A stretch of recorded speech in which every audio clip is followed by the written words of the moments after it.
Good morning, everyone.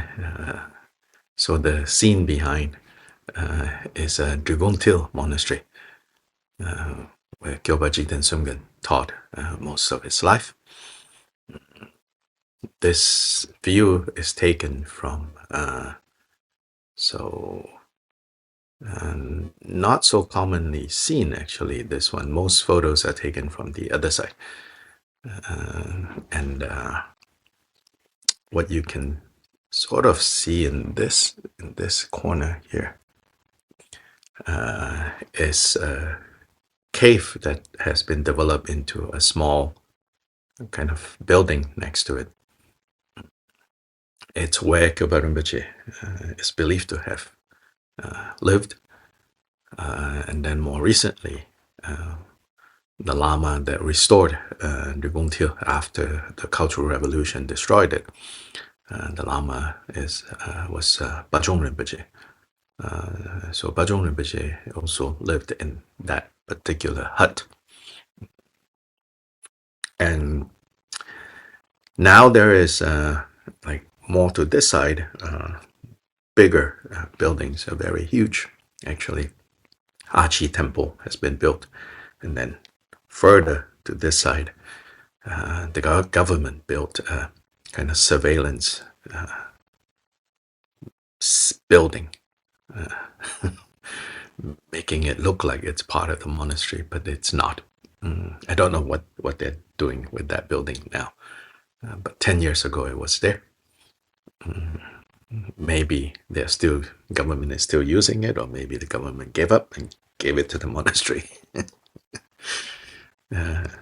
So anyway, that's Til monastery.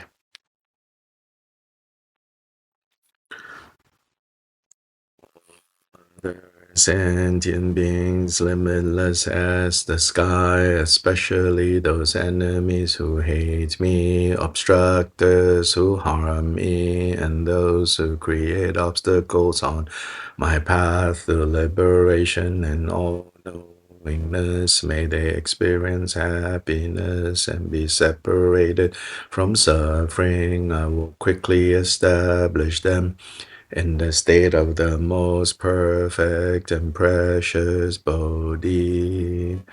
All mother sentient beings, limitless as the sky, especially those enemies who hate me, obstructors who harm me, and those who create obstacles on my path to liberation and all knowingness. May they experience happiness and be separated from suffering. I will quickly establish them in the state of the most perfect and precious Bodhi.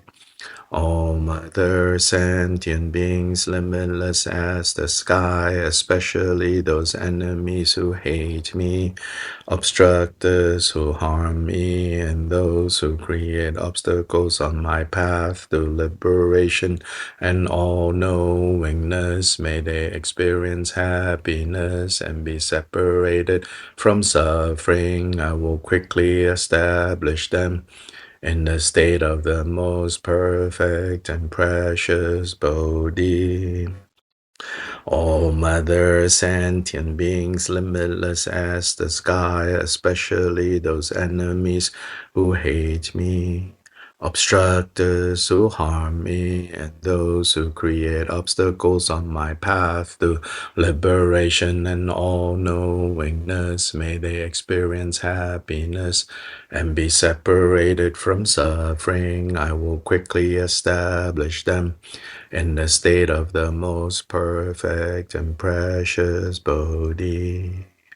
Thus, until I achieve Buddha, I engage in virtuous deeds with body, speech, and mind. Until death, I engage in virtuous deeds with body, speech, and mind. From now until this time tomorrow, I engage in virtuous deeds with body, speech, and mind. In the Buddha, Dharma, and Sangha, most excellent, I take refuge until Bodhi is reached. By the merit of generosity and other perfections, may I attain Buddhahood for the sake of all wandering beings in the Buddha, Dharma, and Sangha, most excellent. I take refuge until Bodhi is reached by the merit of generosity and other perfections. May I attain Buddhahood for the sake of all wandering beings in the Buddha, Dharma, and Sangha, most excellent. I take refuge until Bodhi is reached by the merit of generosity and other perfections. May I attain Buddhahood for the sake of all wandering beings. May all mother sentient beings, limitless as the sky, have happiness and the causes of happiness. May they be liberated from suffering and the causes of suffering. May they never be separated from the happiness that is free from sorrow. May they rest in equanimity, free from the bias of attachment and aversion. May all mother sentient beings, limitless as the sky, have happiness and the causes of happiness. May they be liberated from suffering and the causes of suffering. May they never be separated from the happiness that is free from sorrow. May they rest in equanimity, free from the bias of attachment and aversion. May all mother sentient beings, limitless as the sky, have happiness and the causes of happiness. May they be liberated from suffering and the causes of suffering. May they never be separated from the happiness that is free from sorrow. May they rest in equanimity, free from the bias of attachment and aversion. Bajra Samaja, Bajra Samaja, Bajra Samaja. Protectors of all sentient beings without exception, deities who vanquish the ruthless hordes of Maras, knowers of everything as it is, Bhagawans and your retinues, please come here. Argyam Padyam Pushpe Dupe Aloke Gende Nevede Shapta Pratija Soha. This ground sprinkled with scented waters and strewn with flowers, adorned with the supreme mountain, fog, continent, sun, and moon, I hold in mind as a Buddha land and offer it. May all wandering beings experience such a pure realm. Whatever slight virtue that may have been gathered through prostrating, offering, confessing, rejoicing, requesting, and beseeching, I now dedicate to complete Bodhi. Nam to the Guru, the complete purity of phenomenal existence. I make offerings to you who manifest in the ground of phenomenal existence, and supplicate you for the total liberation of the three realms. Grant your blessings of dredging samsara from its very depths, Lord, wish fulfilling gem, ornament of my crown. Beyond word and expression is your victorious mind, endowed with the five superior primordial wisdoms, epitome of love, the one with kindness, precious protector of wandering beings. I supplicate you in the innate state of my mind, bless me in that state of suchness. Grant your blessings for realizing this primordially birthless and completely pristine mind as the Dharmakaya beyond thoughts.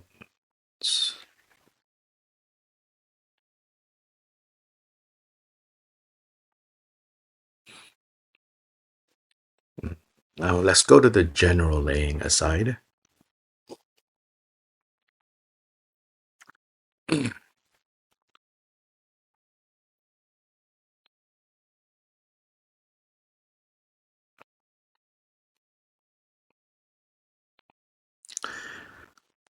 We are going to pause in this when we are at page 5. So before we go to page 6, let's pause at page 5. Last great Guru Vajra holder, and all you Buddhas and Bodhisattvas who reside in the 10 directions and 3 times. I, who am called Gunju Yishi Dorje, supplicate you, turn your awakened attention to me. From beginningless samsaric time until this very moment, under the power of the afflictive emotions, attachment, aggression, confusion, pride, and jealousy, I have committed the 10 non-virtuous actions through the gates of my body, speech, and mind. I have committed the 5 heinous crimes and the 5 secondary heinous crimes. I have transgressed the individual liberation vows, transgressed the precepts of bodhisattvas, and transgressed the samayas of the great vehicle, secret mantra. I have been faithless and disrespectful towards the 3 jewels. I have been faithless and disrespectful towards my gurus and teachers. I have been faithless and disrespectful towards my father and mother.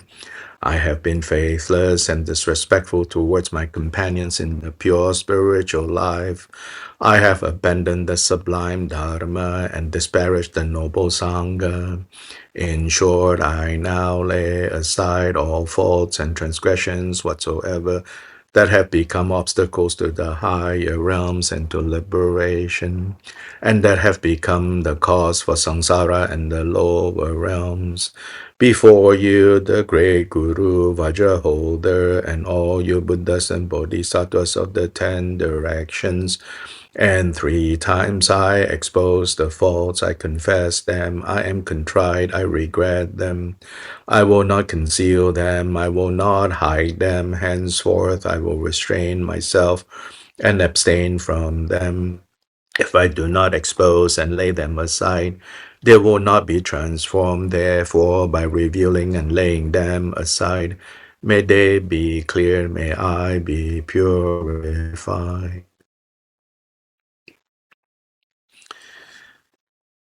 Yes, so in a way, you could say that the general laying aside, usually translated as confession, literally to lay aside, shakpa. So the general, meaning the common, also you could say common or the universal, laying aside the words, comes up to here, actually, page 5. Then from page 6 on, we go into more focused on secret mantra, laying aside. So if you go to page 1, so first of all, right, hopefully you know by now, all this repetition is so that you actually can remember, can memorize some of these basic things, So in the context of the practice of laying aside, of clearing or purifying, of clearing, cleansing negative karma, removing negative karma. And so first of all,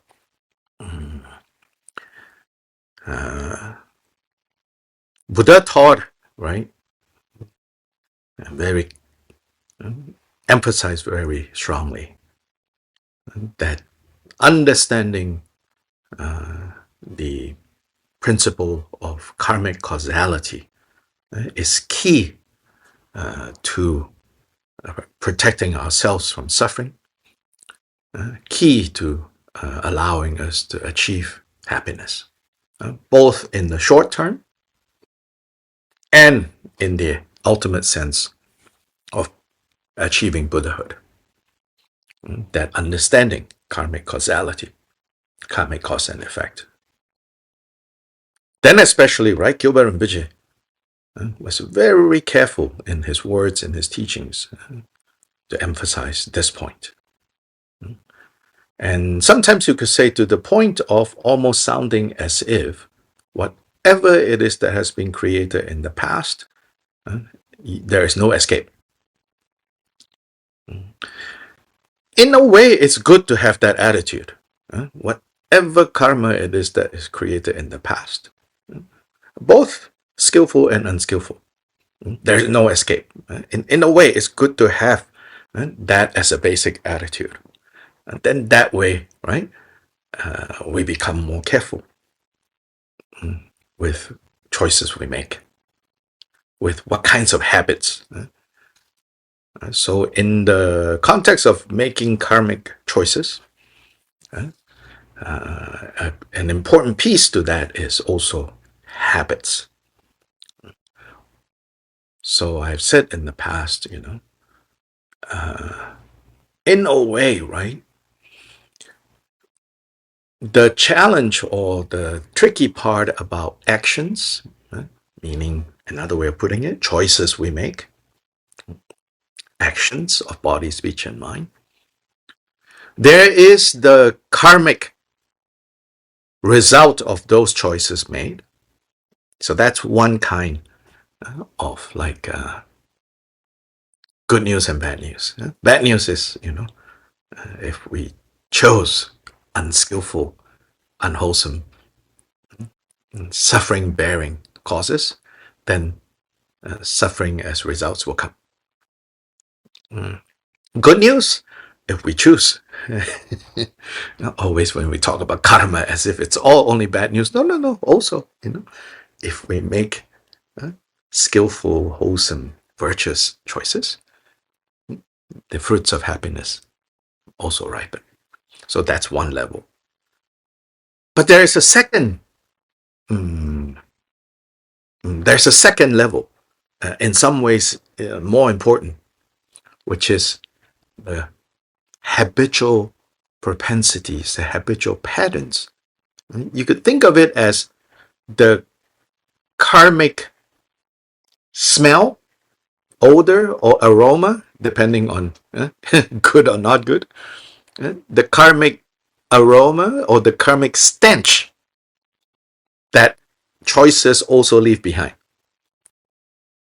And that, in a way, is more consequential because it begins to predispose you in the direction of virtue or in the direction of non-virtue, in the direction of destructive behavior or in the direction of constructive behavior. Yeah. So this is really important.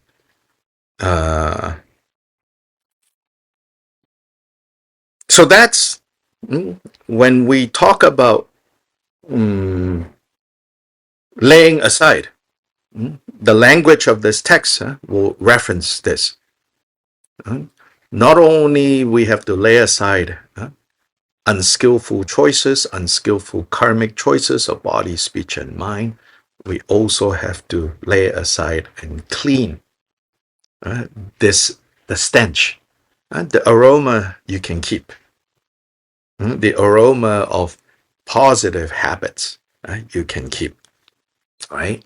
But the stench, the karmic predisposition to go down destructive ways, that need to remove.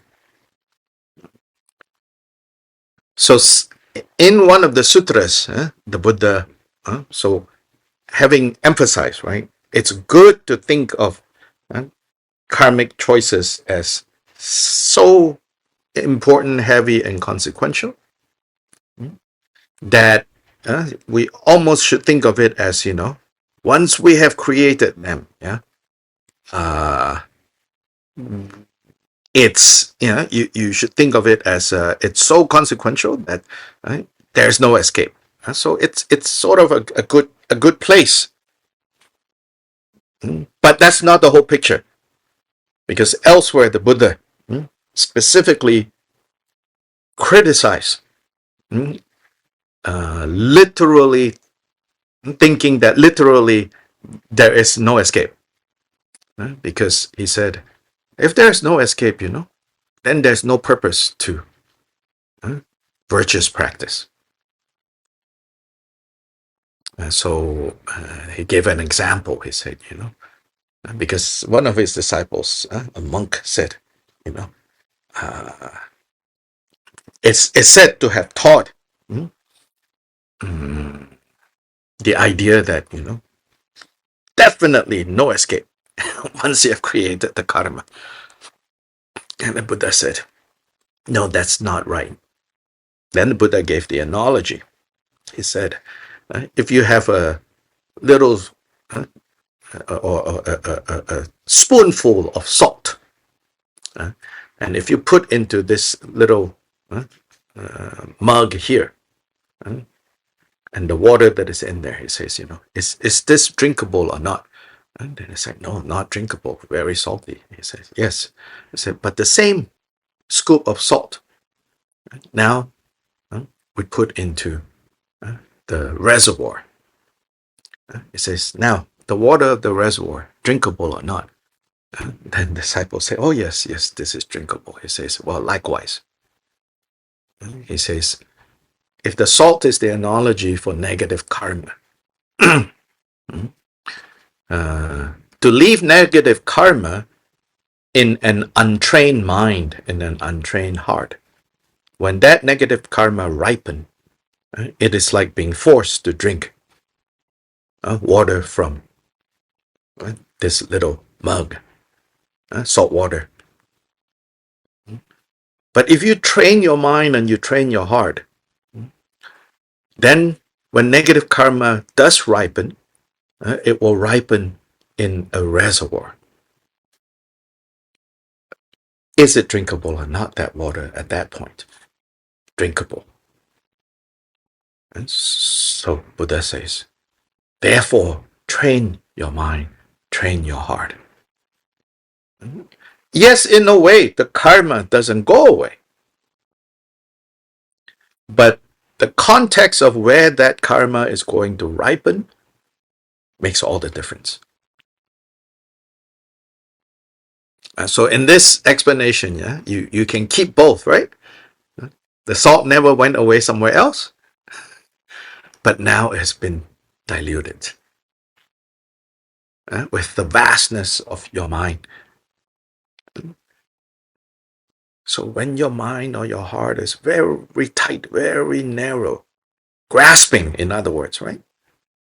Then the more grasping there is, the more painful, the more consequential, where negative karma from the past ripens.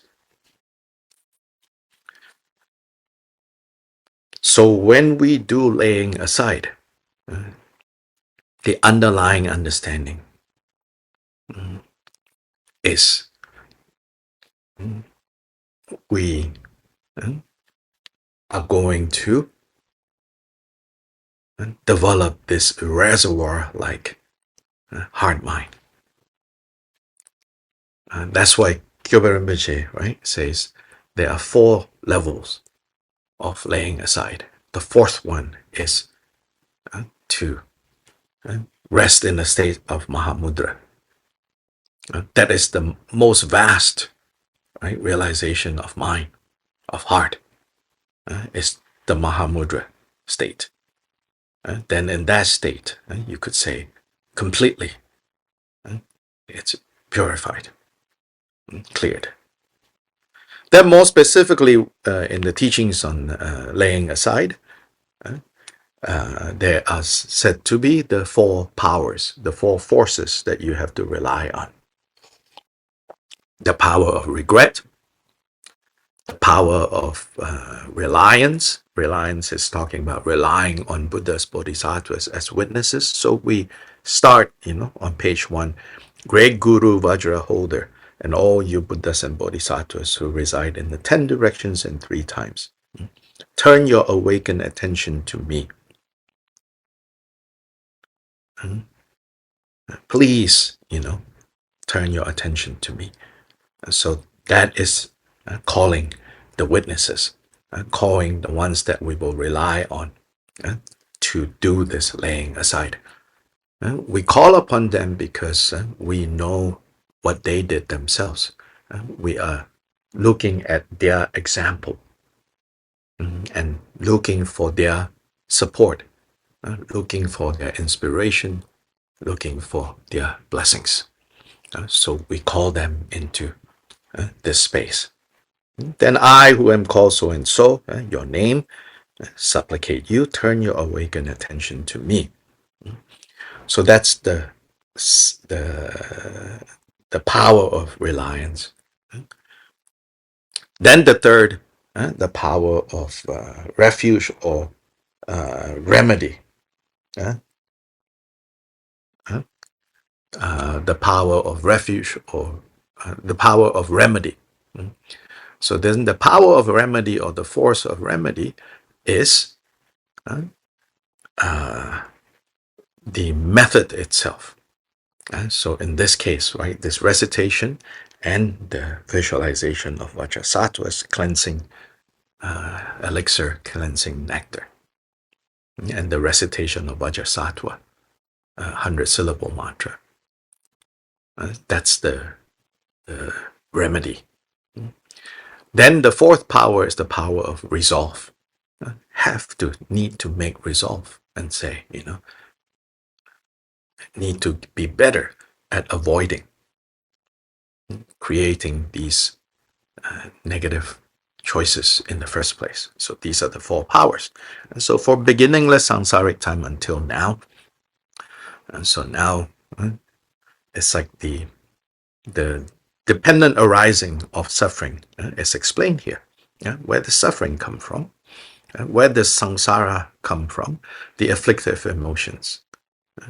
5 root afflictive emotions: attachment, aggression, confusion, pride, and jealousy. So desire, hatred, delusion, pride, and jealousy. I have committed, so under the power of these 5 root kleshas, I have committed the 10 non-virtuous actions through body, speech, and mind. So the 3 gates, gates as in the entryway, where happiness and suffering enters, is through body, speech, and mind, the 3 domains. So physical actions, verbal actions, mental, emotional actions. I have committed the 5 heinous crimes and the 5 secondary heinous crimes. These are said to be the most serious types of karmic actions. The 5 heinous ones are quite well known. It's speaking of, killing your father, killing your mother, killing an arhat, causing a Buddha to bleed, and then 5, causing any particular group of monastic community to kind of dissension, causing a monastic community to split and to rise up against each other. These are said to be the 5 heinous actions. Why the difference of, killing an arhat and causing a Buddha to bleed? It is taught that it is impossible for anyone to kill a complete and perfect Buddha. No sentient being has that ability. At most, you can cause them to bleed. So that's, whereas it is possible to kill even an arhat. And so these are the 5 heinous. The 5 secondary heinous, truth is, I have not even memorized that. It's not a very common one. But it's serious. It's kind of like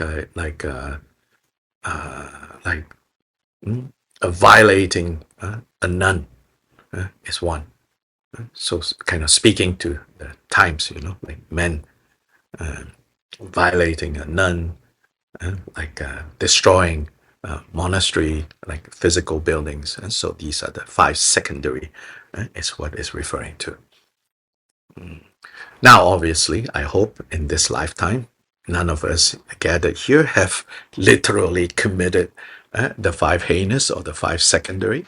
But here we are not just, right, uh, laying aside this lifetime, all previous lifetimes.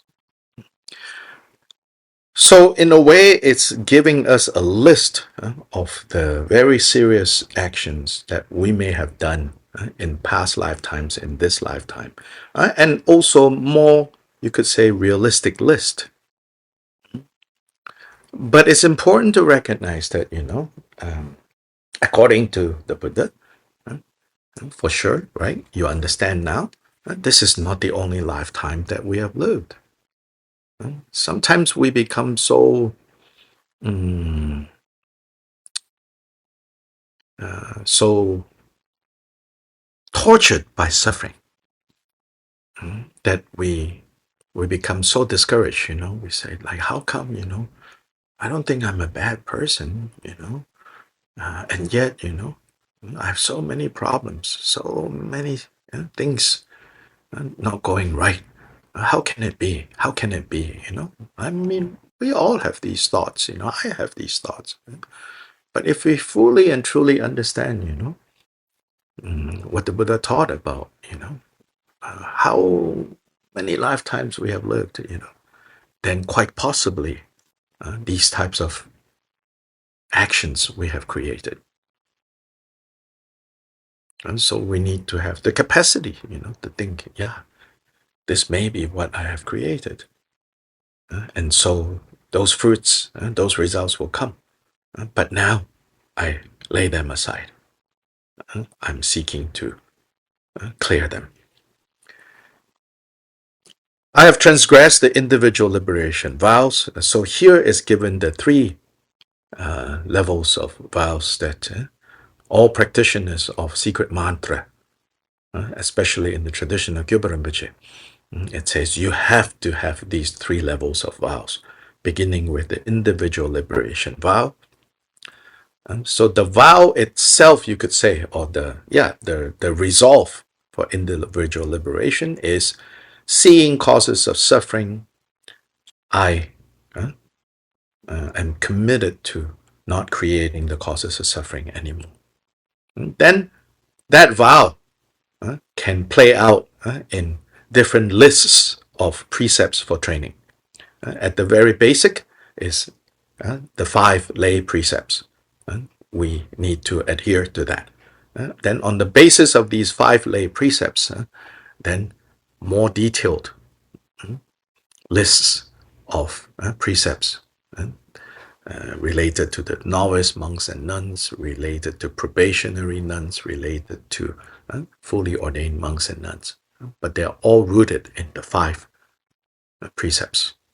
But the vow itself, the commitment itself, is a commitment to not creating the causes of suffering. Now that we understand how samsara comes about, how nirvana can be achieved. And then the next level, the bodhisattva vow. A bodhisattva vow now, not just for ourselves, but for the sake of all beings. And then, following the taking of the bodhisattva vow, there are the precepts of training. So here it says, transgress the precepts of bodhisattvas. And then, on the level of secret mantra, it's what's called samayas. Samayas means commitment or oath. But again, the basic secret mantra samaya is holding the samaya of body, speech, and mind, which is body is deity form, speech is mantra, and mind is the awakened mind of Buddhas. That means we have to hold this samaya at all times. Now, of course, if we say, oh, at all times, then, most of the time we are breaking this great vehicle secret mantra samaya.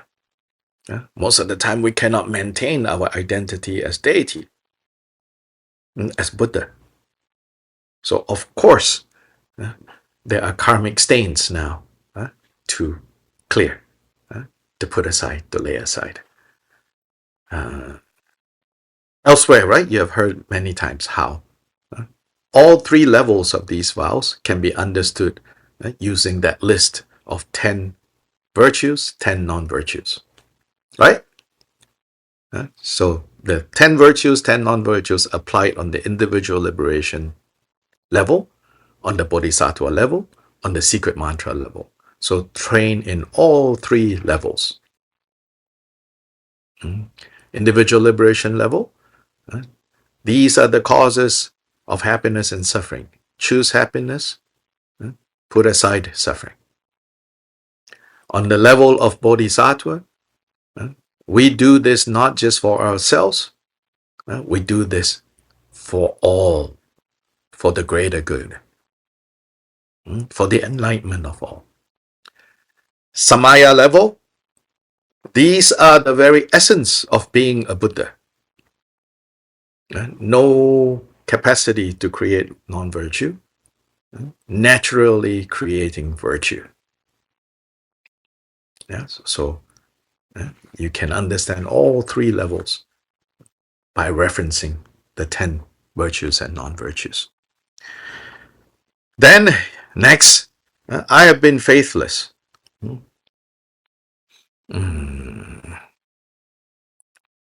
Madeching Magupa.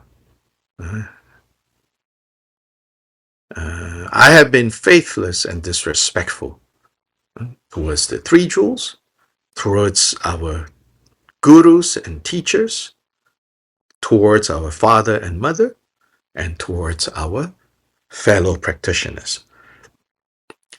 In a way, here is a list of four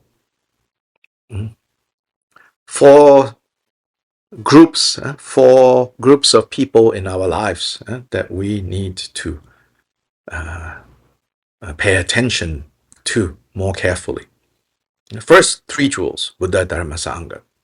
Well, I guess not literally people, but the next three is our gurus and our teachers. Then our father and mother of this life, and then our fellow companions. Faithless, as in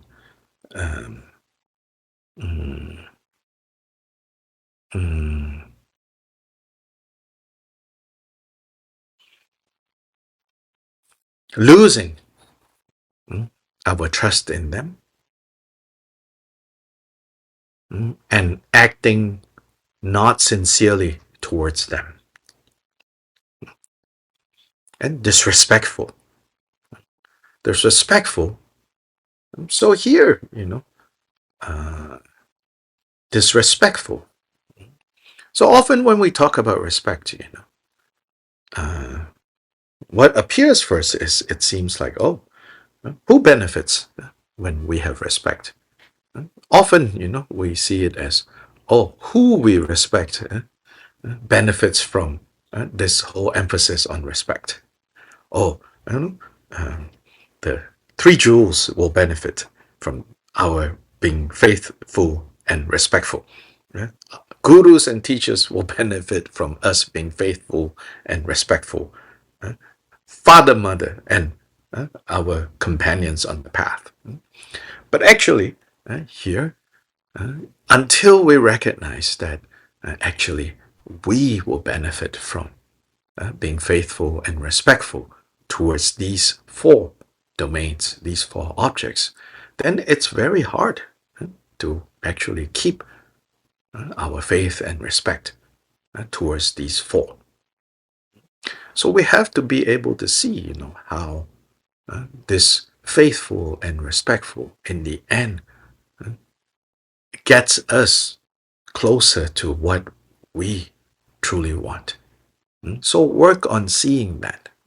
Cannot be forced, but work on seeing that. How this really benefits us if we are faithful and respectful to the three jewels, to our gurus and teachers, to our father and mother, and to the companions in our Dharma life. Especially the fourth group sometimes is in a way very hard. especially if you go to Dharma centers. Some of us basically have too high expectations of Dharma centers. Mm. We expect, it to be like some kind of pure land.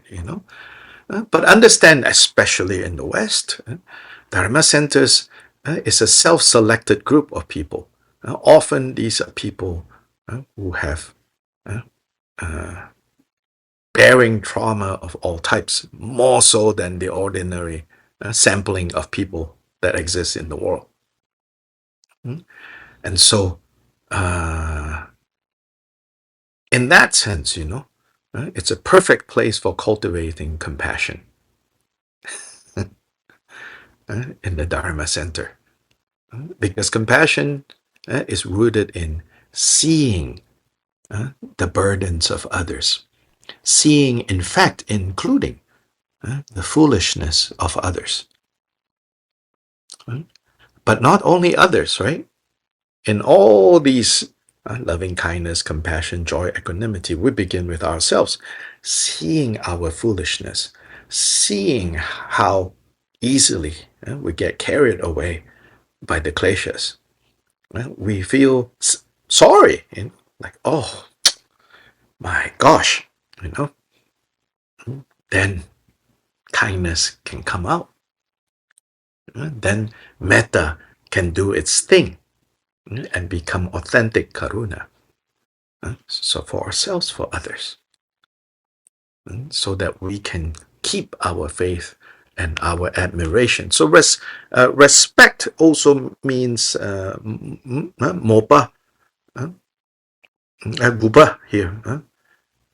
It also means like admiration. So respect is not necessarily like, oh, no. These are just cultural forms. Sometimes we pick up these cultural forms. We feel like, oh, we need to do this, but then not from the heart. Then no point. It's just display. But admiration. So we want to work on deepening our conviction, trust towards these four, and our admiration of them. I've abandoned the sublime Dharma and disparaged the noble Sangha. So at some point, we have all done this.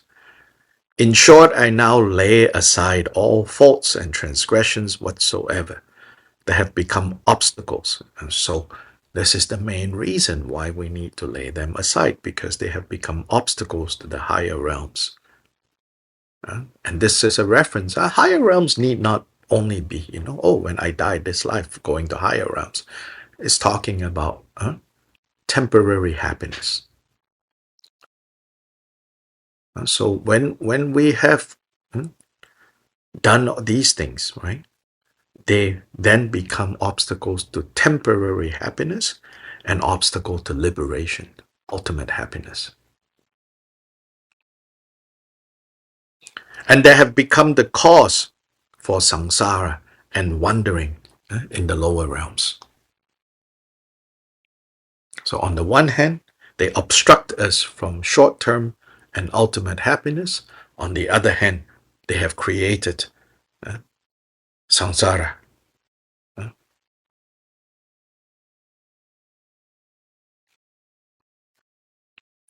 Before you, the great Guru Vajra holder, and all you Buddhas and Bodhisattvas of the 10 directions, and 3 times I expose the faults, I confess them, I am contrite, I regret them, I will not conceal them, I will not hide them.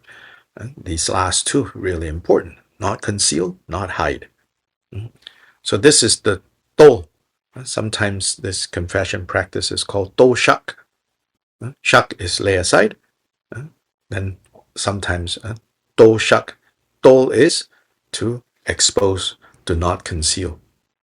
So you have to kind of look at it clearly. These mechanics of suffering. Not hide them, not conceal them. You expose them. Then you confess. This word confess, there is a word for confess, meaning I'm sorry. I admit that this is what I have done. I'm contrite. I regret. I feel really bad. So this has to be sincere, Then this is the resolve. So this is the regret part, right? Up until now. Then the next line, resolve. Henceforth, I will restrain myself from creating these actions, these unskillful actions, and I will abstain from them. Then if I do not expose and lay them aside, then they will not be transformed. Then the salt will be stuck in this little cup of very salty water that you will be forced to drink. But if I expose and lay them aside, then they can be transformed, they can be cleared, and I can be purified. So that's up to page 5.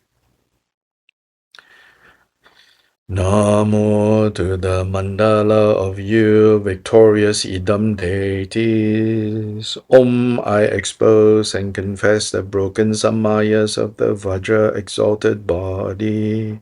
I expose and confess the broken samayas of the Padma exalted speech. Hung, I expose and confess the broken samayas of the perfect exalted mind. Hri, I expose and lay aside the broken root and branch samayas. I expose and lay aside transgressions committed knowingly. I expose and lay aside transgressions committed unknowingly. The 3 non-virtues of the body, the 4 non-virtues of speech, the 3 non-virtues of the mind. I confess each and of the 10 non-virtues individually. With faultless disciplined conduct, possessing completely pure disciplined conduct, and through the disciplined conduct that is free of arrogance, may the paramita of disciplined conduct be perfected. So this is the more specific secret mantra level of the laying aside. So in front, in the presence of the mandala of the Idam deities. So Idam is what's closest to your heart, because that's what you identify with, yourself as this Idam. So then there are also the Idam as in the perfected Buddha state that exists even before you have perfected that. So in their presence, you do this laying aside. When we say Om, I expose and confess broken samayas, so then you can immediately feel, Om in the center of your crown radiating white light. Ah, red ah in the throat radiating red light. Blue hung in the heart radiating blue light. And in this way, the broken samayas of body, speech, and mind are cleared. Then the seeds of Dharmakaya, Sambhogakaya, Dharmakaya, Sambhogakaya, Nirmanakaya can mature. Then specifically, next part, it says, the 3 non-virtues of the body, 4 non-virtues of speech, 3 non-virtues of mind. These are contrary to the fact of being Buddha. And so we clear these. If I don't expose and lay them aside, then I will be forever stuck with them. So the willingness to put them aside is a very important factor. Then this verse here is a final teaching on how we should train in disciplined conduct, in Shila, in the training, in the precepts, in the vows. With faultless disciplined conduct, possessing completely pure disciplined conduct. And so this is what we should strive for. Faultless disciplined conduct, pure disciplined conduct, and then importantly, disciplined conduct that is free of arrogance, Sometimes it's easy, to become arrogant about how pure you are in your disciplined conduct, to become very proud of, I'm not like all these other practitioners. I keep my vows very seriously. I am so pure, I'm so clean, I'm so perfect. It says no, disciplined conduct that is free of arrogance. It's interesting, the Buddha doesn't say, generosity that is free of arrogance, or patience that is free of arrogance, but disciplined conduct that is free of arrogance. That means, this is, you could say, like the near enemy concept. Self righteousness can sneak in very easily when you are paying attention to guarding against the 10 non virtues. You can be so proud of how pure you are. Then it becomes an obstacle. So then we pray, may the paramita of disciplined conduct be perfected. It will be perfected when it becomes faultless, it becomes pure, and it becomes without arrogance. In some ways, these are the 3 steps. At first, you have to strive for it to be faultless. No detail of training is too small to pay attention to. Then, of course, pay attention to the bigger details first. When you get good at handling the bigger details, you can look at the more subtle details, including, according to Gilbert Rinpoche's view, including monastic vows that don't seem to have anything to do with lay people. No, actually, very important principles of training and disciplined conduct can be found in there. Generally, in the Tibetan tradition, there is a taboo for lay people to look into monastic vows. Also in Chinese Buddhism, also things like that.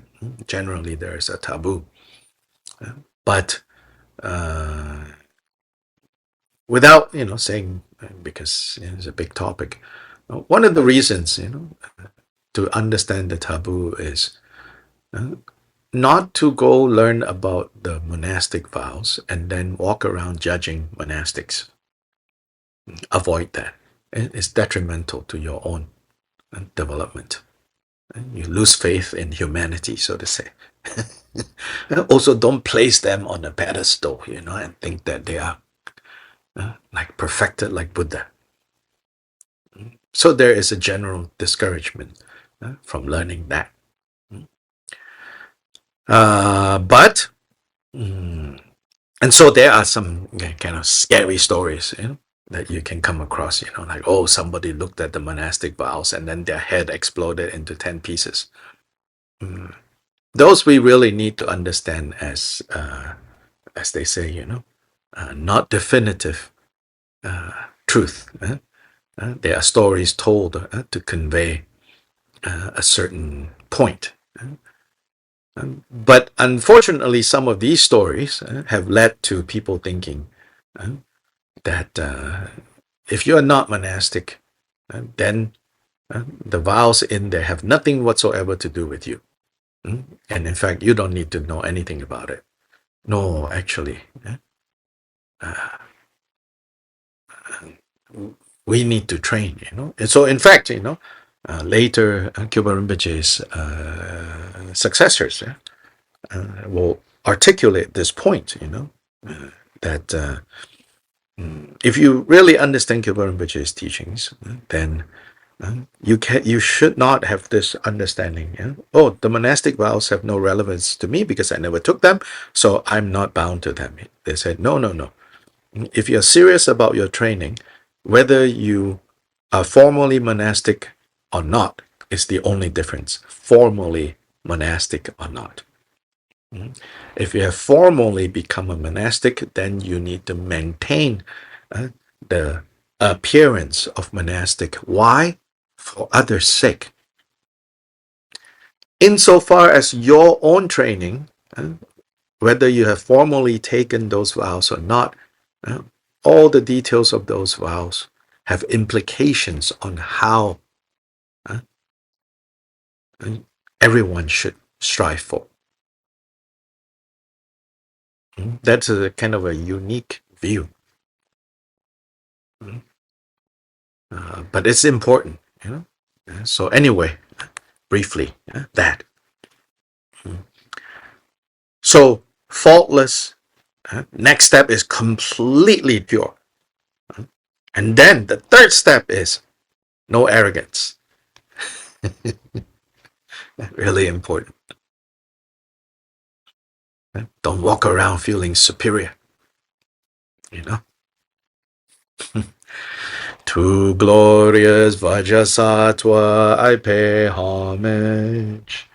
Vajrasattva is, Bodhisattva, and now here Vajrasattva. Vajrasattva, of course, we think of Vajrasattva, we think of a particular Buddha. And this Buddha is says to be the union of all Buddhas. You have to consider like that. The union of all the peaceful, wrathful deities is Vajrasattva.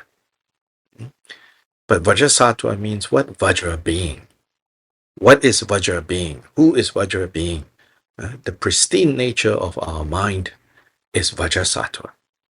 So we are paying homage to this glorious Vajrasattva, who is also none other than our Guru. So this is the ultimate understanding. If we have a little bit of the ultimate understanding of the pristine nature of our mind, then the one purifying the negative karma to be purified, and the act of purifying now can be in the state of evenness. The evenness of the three spheres. The afflicted mind that is seeking purification. The affliction that afflicts the mind that needs to be cleared, and the act of clearing, all three are Vajrasattva. Their nature is Vajrasattva, inseparably, evenly, the state of Vajrasattva. So in that state of Vajrasattva, if you can hold that understanding, then the elixir flow can happen easily, or even if it doesn't happen, that visualization of the flow of elixir, it is of secondary importance. If we can hold this knowledge, this understanding of the evenness of these three. The afflicted mind seeking purification, the afflictions that afflict that mind, and the act of purifying, all three are evenly in the state of Vajrasattva. Om Bhadra Sadhu Samaya Manupalaya Basata Denobadita Dedomeva Vasudokaya Mimo Subokaya Mimo Sabazim Sujamenjanam Zeranguru.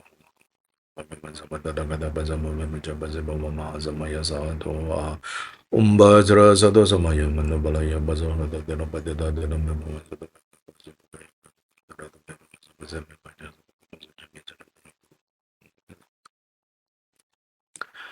Manubalaya Basata Denobadita Dedomeva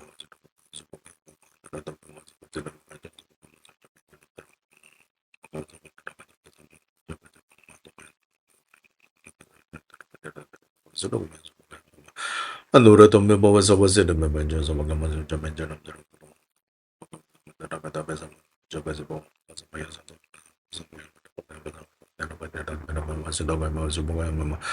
Anura Tombe Bova was it a Memenjas of Gamma Jamenjanam. Oh, so with the Takata Bezama, Japazebo, Samaya Soto, Bazata, Samaya, Manubalaya, Bazata, the Memoirs of the Anura Tombe Bova was it a Memenjas of Gamma Jamenjanam.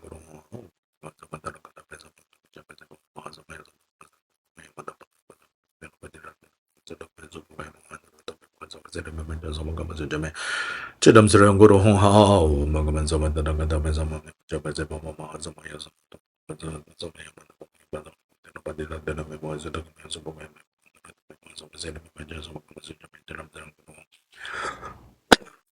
Oh, bangaman zaman dalam dalam zaman coba zaman de don member was to go on member was to go on memo and the don memo was over the memo just some of them was the mention of the guru zaman dalam dalam zaman coba zaman mama zaman ya zaman zaman yang mana pula dalam pada dalam zaman memo so was it the member ya just zaman kamu zaman mention of the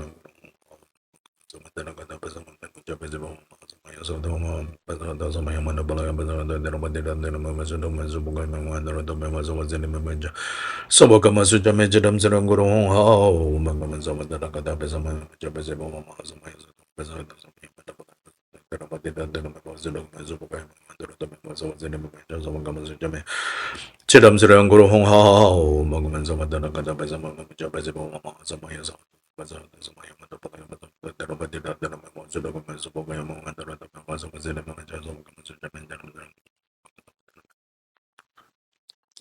Umbazara dosa Maya Manobala Yabazo, the Denabadina Denamazo.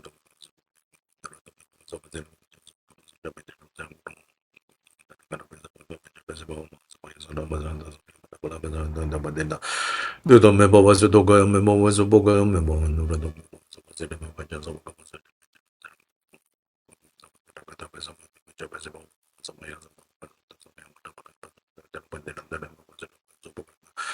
Anurado member was a member, and just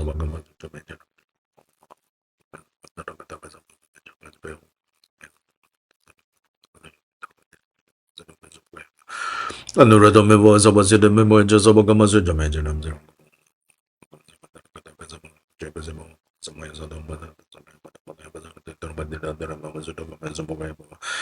Anurado member was in the member, and just about Gamazu Jamajan.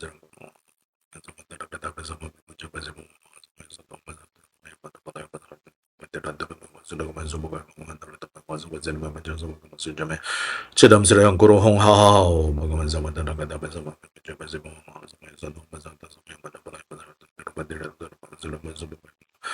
Anurado was over the member, and just about Gamazu.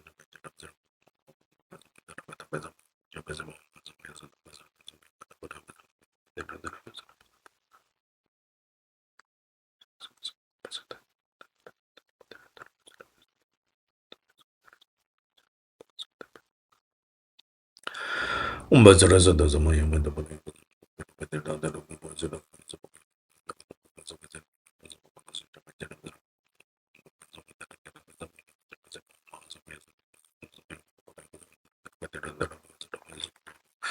Anura do Mimosa was in the images of a composition.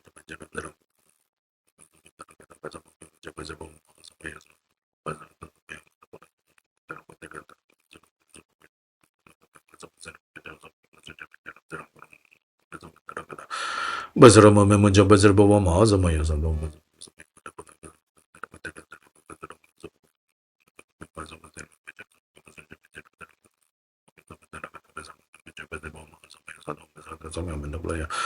Bazaraza de nobody did the member was a dog, a member was a boga, so was it a member of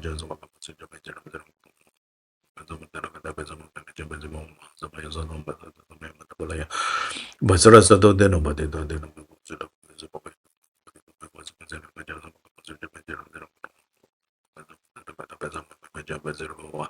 Mahasamaya Sad.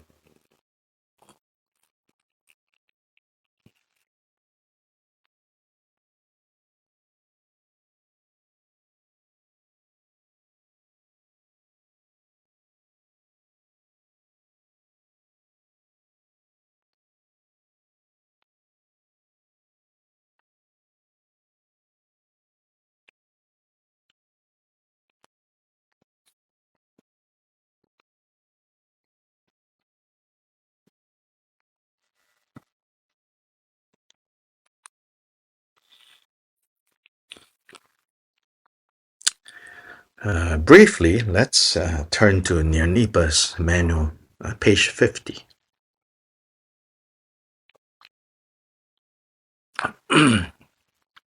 Second, meditation without signs has 4 parts to it. First, abandoning thoughts of high and low and sustaining a state of non-mentation. And so we have looked at that a little bit, attempted doing that a little bit, saw how kind of challenging it is. But it's challenging in the sense of, I think that analogy is good. With science, it's like you're learning how to skate, you're in the skating rink. Then at the beginning, you can hold on to the rails on the side. Then even if you have like someone teaching you, they're holding your hands and you're moving with them. So without science is when no more rails to hold, no more hands to hold, a little awkward. Yes. So then it might motivate you to say, I'm going to go back to the side and hold on to the rails. It does not look as elegant and as, effortless as just, and you might even see little kids whizzing by, and you're all falling, yeah. So that's a good analogy, for I think these two, with science and without science.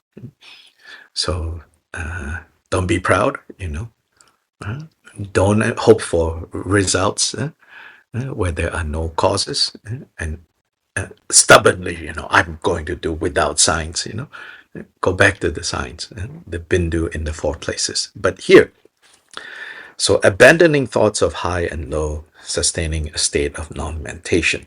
So in that section, Nyanipa gave us some kind of, you could say, prompts, quotations from various Mahasiddhas on the meaning of non-mentation.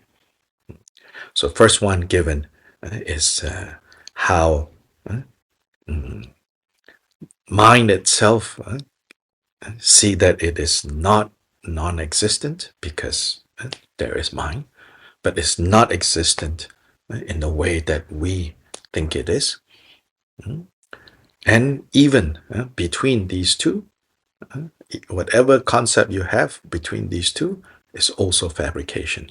All three see the fabricated nature of thinking mind exists, mind doesn't exist, mind somehow exists and doesn't exist. All those are mental fabrication. The purpose of considering this prompt is to, you could say, exhaust your fabrication, and you become content to lay aside.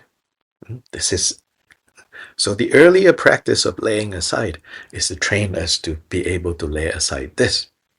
Lay aside the fabrication, let it drop. Then when you let it drop,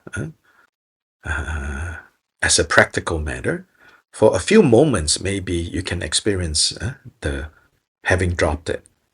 But then within a few more moments, it seems like the picking up has happened. Then again, you drop. So at the beginning, it's very brief moments. You start picking up stuff again, but let it drop. Drop it, drop it. So then quoting Saraha, the meaning of Mahamudra is this non-mentation, no thought, rather than separation from thought. I brought in some other material to help you understand. What is this saying non-thought? Non-thought is not, out, out. It's not like every thought that comes out, you whack it down, whack-a-mole, that game. And and something comes up, whack it down, whack it down. That is called separation from thoughts. That is not no thought. No thought is really understanding the nature of thoughts. Then don't mess with it anymore. O yogi, do not hope for any result. Just stay with. Completely abandon any of the body's activities, speech, mind. If you do not think thoughts of high and low, that means you, in this state, right? Good feeling, lay it aside. Bad feeling, lay it aside. Mind is clear, lay it aside. Mind is fuzzy, lay it aside. So this is first, right? Second, with great diligence, sustaining a state of undistracted mindfulness. What is this undistracted mindfulness? This is the state of being able to hold your mind without mentating. At the beginning, very short. But if you can just stay mind present, and your mind is present without having a focus point. In a way, it's without having a focus point. In another way to understand is the entirety of everything is its focus point. The Dharma Dhatu is its focal point. And then nothing needs to be abandoned, and also nothing needs to be owned.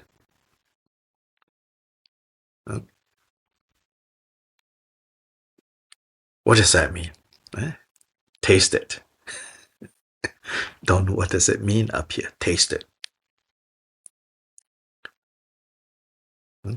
Then after tasting, don't bother trying to communicate to someone else, okay? You only create confusion in other people and then in yourself when you try to explain it. Keep it for a while without needing to explain to anyone. And then at some point, one-on-one, with a teacher who has experience, you can work on clarifying. But in general, don't try to speak about it to others. It will cause just more confusion. So in a way, it's no focal point. But you can also look at it, understand it as everything has become the focal point of non-focal point. The entire Dharma Dhatu is recognized as it is. And stay there. Right? This, with great diligence, sustaining a state of undistracted mindfulness. So on page 52, some words are given there. 52, 53 is the second part. Sustain a state without distraction for even a moment. And the meaning of great diligence is unbroken stream of mindfulness. Diligence is not just like forced, blind exertion. You exert. Actually, no. Diligence is a technical term. Diligence involves joy. You enjoy. You enjoy the stream of unbroken presence. So mindfulness, big word. And then these days, mindfulness for this, mindfulness for that, mindfulness for this, mindfulness for that. Maybe we leave that word alone and understand as presence. Hold your presence. If one does not know undistracted presence, then there is no way to really practice non-meditation. And non-meditation is another way of also talking about holding non-mentation.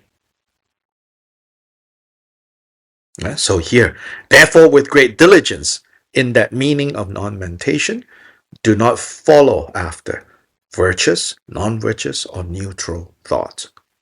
For not even a moment be distracted. For not even one moment.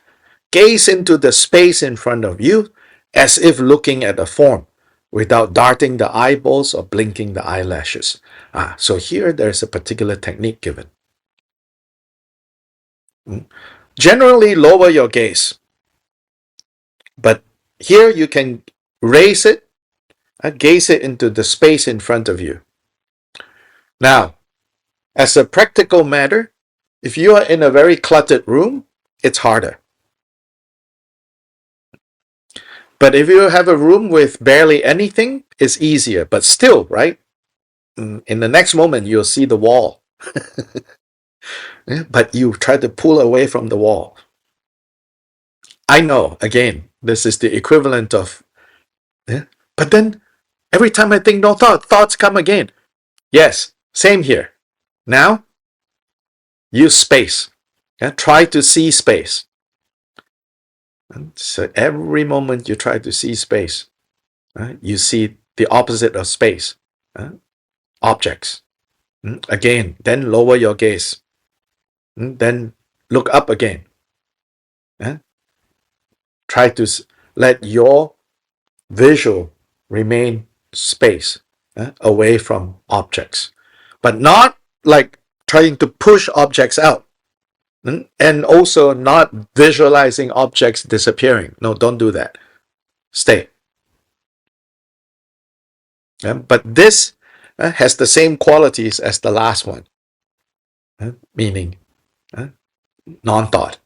Non-thought. Oh, that's a thought, but non-thought. But that's also a thought. Yes, it creates a certain loop.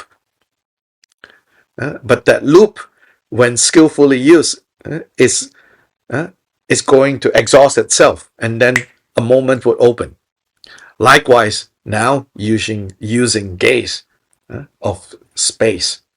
Space or sky is an analogy, but now we are taking this analogy as a way to also train and temporarily frustrate. It's okay. Yeah. When you feel a little agitated, then, see how heavy that is. Drop it.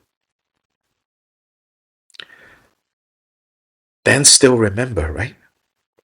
This section of whether training with signs or without signs. What is the goal? Steadying the mind, steadying the heart, samadhi. This is about steadying.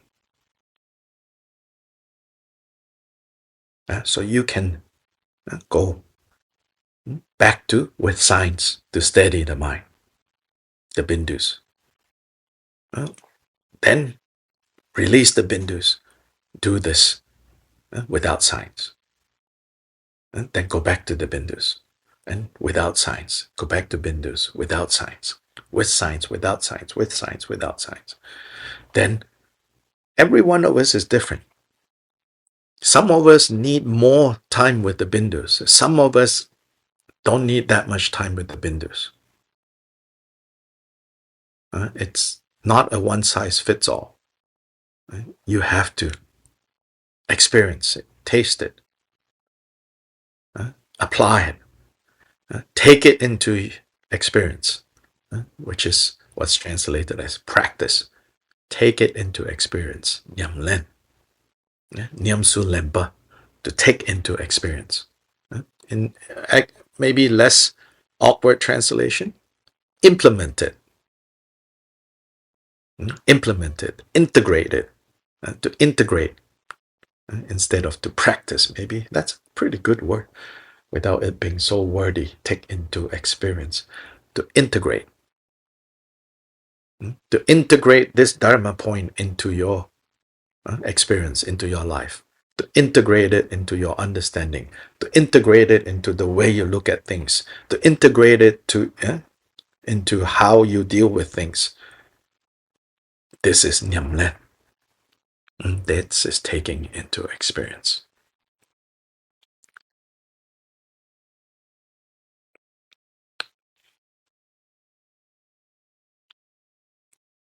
Tomorrow, we will meet one more time before we take a break in terms of daily teachings and daily gathering.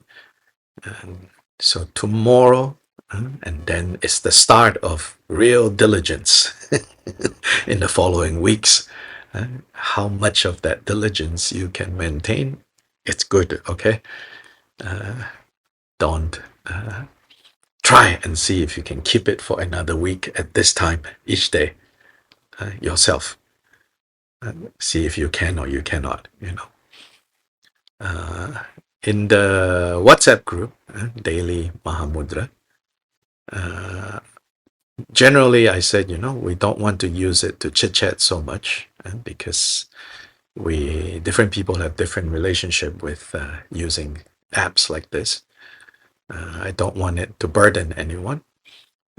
But now maybe I'll give a permission, meaning if some of you want to organize yourselves using that WhatsApp group to say, here's an idea. Don't worry, I won't be disappointed if nothing happens. I don't have expectations, but I thought if some of you or one of you, sometimes all it takes is one person to initiate, to say, hey, how about next week we continue to meet?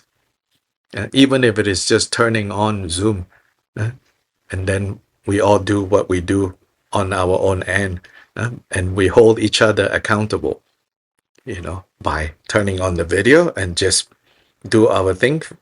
Yes, someone ring the bell at the start, someone ring the bell at the end, and then do dedication together. If you want to do that, if you want to organize that, chat there. And then whoever takes responsibility for the week to open the Zoom room, contact me. I'll give you the details. Then you can have superpower to open the room and to close the room. So that's an idea. And maybe it's enough to just say, let's try for 1 week. So no one is under pressure or stress, like, you know. Yeah. And again, no expectation whatsoever from my side. I'm off on vacation. Last person to judge that you are not doing your work. I'm off. Yeah. But I want to say, you can do that, if you want. And then, if it starts, great. If after 1 week, you're like, we're going to do our own thing. Great. But if after 1 week, somebody else says, hey, next week, I'm going to, yeah, great. Just an idea. Yeah.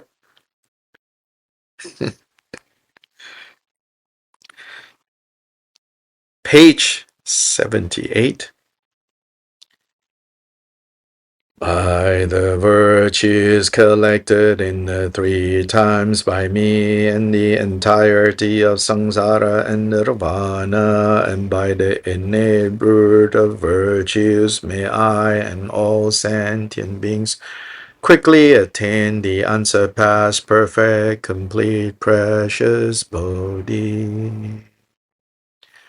Changchu Semcho Rinpoche Ma Ge Ba Nam Ge Gyu Chi Ge Ba Nyam Pa Me Pa Yang Gong Ne Gong Tu Bel War Shou.